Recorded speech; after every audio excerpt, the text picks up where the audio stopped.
Hi friends, मैं हूं आपका यादवी। और आज हम बात करेंगे एप्पल की। एप्पल यानी कि सेब। सेब खाने के क्या क्या फ़ायदे होते हैं और सेब खाने के कौन कौन से नुकसान हो सकते हैं। सेब कितने खाने चाहिए, कब खाने चाहिए और कैसे खाने चाहिए, इन सब बातों के बारे में अभी हम चर्चा करेंगे। तो चलो हम वीडियो को शुरू करते हैं। तो सेब एक बहुत ही हेल्दी फ्रूट की श्रेणी में आता है, लेकिन ज़्यादातर लोगों को ये पता नहीं होता है कि इसका कब, कितना और किस तरह इस्तेमाल करना चाहिए, जिसकी और कई प्रकार की समस्या पैदा करने लग जाता है। क्योंकि ऐसा इसलिए क्योंकि किसी भी चीज़ का सही फ़ायदा मिलने के लिए उसे खाने का सही समय और सही तरीके का भी पता होना बहुत ज़रूरी है। शायद आपने नोटिस किया होगा कि सेब को काटने के थोड़ी देर बाद ही उसका रंग काला पड़ने लग जाता है। क्या आपको पता है कि आखिर ऐसा क्यों होता है? इसे खाने से आपके शरीर को क्या नुकसान हो सकता है? सेब को छिलके के साथ खाना चाहिए या छिलका उतार कर खाना चाहिए? इससे खाने का सही समय क्या है? एक दिन में कितना सेब खाना चाहिए? अगर आप सेब का जूस बनाकर इस्तेमाल करते हैं तो इससे शरीर को फ़ायदे होते हैं या नुकसान होते हैं, इन सभी बातों के बारे में हम आज इस वीडियो में बात करेंगे। तो सबसे पहले बात करते हैं कि आखिर सेब के अंदर होता क्या है, ये कौन कौन सी प्रॉब्लम में फ़ायदे पहुंचाता है। एक लो कैलोरी फूड की श्रेणी में आता है जिसे थोड़ी मात्रा में विटामिन्स और मिनरल्स भी मौजूद होते हैं। यही वजह है कि इसका कोई भी इस्तेमाल कर सकता है। लेकिन जो इसमें सबसे खास चीज़ होती है वो होती है फाइबर और एंटीऑक्सीडेंट।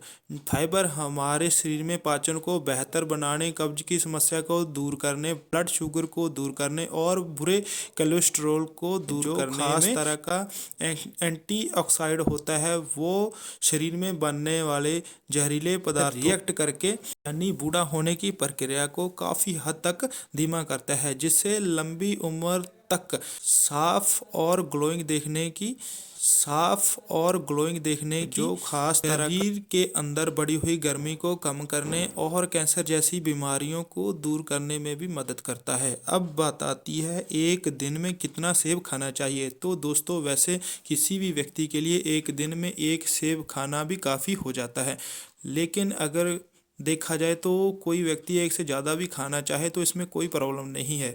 साथ ही सेब को काटने के बाद जितनी जल्दी हो सके खा लेना चाहिए, क्योंकि कटे हुए सेब में मौजूद जो पॉलीफेन नाम का एंजाइम होता है वो ऑक्सीजन से रिएक्ट करके थोड़ी देर बाद ही नष्ट होने लग जाता है।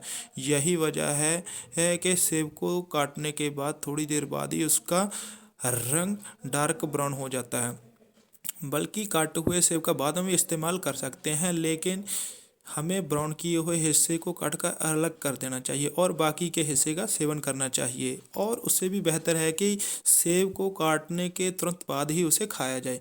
सेब कब खाना चाहिए, यानी इसे खाने का सही समय क्या है?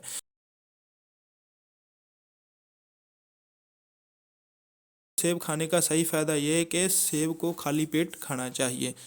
हालांकि दिन के समय भूख लगने पर स्नैक्स के तौर पर भी इसका इस्तेमाल किया जा सकता है, लेकिन आपके दूसरे खाने और सेब खाने के कम से कम 2 से ढाई घंटे का गैप जरूर होना चाहिए। सेब कब नहीं खाना चाहिए? दोस्तों, खाना खाने के तुरंत बाद और रात के समय सेब या किसी भी फल का इस्तेमाल नहीं करना चाहिए, क्योंकि ऐसा करने से ये पाचन में गड़बड़ी पैदा करने लग जाता है। अब बात करते हैं कि सेब को छिलके के साथ या छिलका उतार कर खाना चाहिए। तो यहाँ पर इस बात का समझना बहुत ज़रूरी है कि छिलके में शरीर को फ़ायदा पहुँचाने वाले काफ़ी पोषक तत्व होते हैं, लेकिन इस बात को नज़रअंदाज नहीं किया जा सकता कि अभी के टाइम में सेब को ख़राब होने से बचने के लिए या फिर जब सेब पेड़ के ऊपर लगना शुरू हो जाता है तो इस समय सेब के ऊपर दवाइयों का छिड़काव किया जाता है और इसके ऊपर वैक्स की लेयर चढ़ाई जाती है ताकि ये देखने में अच्छा और चमकीला दिखाई दे। लेकिन इस तरह का केमिकल पेट के अंदर जाने के बाद शरीर को कोई फ़ायदा नहीं होता, यानी कि समस्या पैदा होती है। पर वैसे भी यहाँ पर ज़्यादातर लोग ये गलती करते हैं कि लोग सादे पानी से सेब को धुलाई करते हैं, जिससे क्या है, इसके ऊपर वाला केमिकल रिमूव नहीं होता है। सेब खाने के पूरे फायदे, साथ साथ इसमें मौजूद केमिकल से भी बचा जा सके। दोस्तों, इसके लिए दो तरीके हैं। पहला तो ये कि बड़े से बर्तन के बीच पानी को गर्म करके उसके अंदर 1 चम्मच बेकिंग सोडा यानी खाने का सोडा अंदर डाल दें। इसके साथ साथ जो भी दूसरे फल और सब्जियां इस्तेमाल करते हैं उन सबको एक ही बार में इस पानी के अंदर 10 से 15 मिनट के लिए यूं ही छोड़ दें और देखते देखते बेकिंग सोडा सभी सेब और सब्जियों के ऊपर से केमिकल को उतार देता है और गर्म पानी फल और सब्जियों के ऊपर वैक्स को उतारने में मदद देता है। इसी प्रकार से कि इसके ऊपर लगभग सभी तरह के केमिकल काफ़ी हद तक बाहर निकल जाते हैं। जब 10 से 15 मिनट हो जाए तो इसे बेकिंग सोडा वाले पानी से निकाल कर सादे पानी से अच्छी तरह धुलाई किया जाए और किसी साफ़ कपड़े से इसको रगड़ कर साफ़ कर लें, क्योंकि ही आपने इसे बेकिंग सोडा सादे पानी से धोकर ही इसको इस्तेमाल कर सकते हैं। बेकिंग सोडा आप ऑनलाइन भी आप ख़रीद सकते हो, लेकिन अगर आप इतना सब कुछ नहीं कर सकते हैं तो दूसरा तरीका यह है कि सेब का छिलका ही निकाल दिया जाए।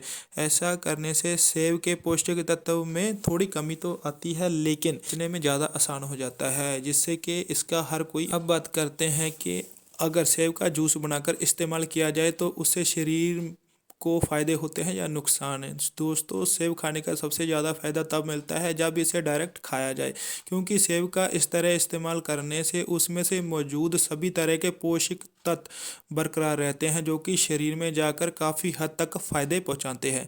लेकिन इसका जब जूस या शेक बनाकर इस्तेमाल कर सकते हैं।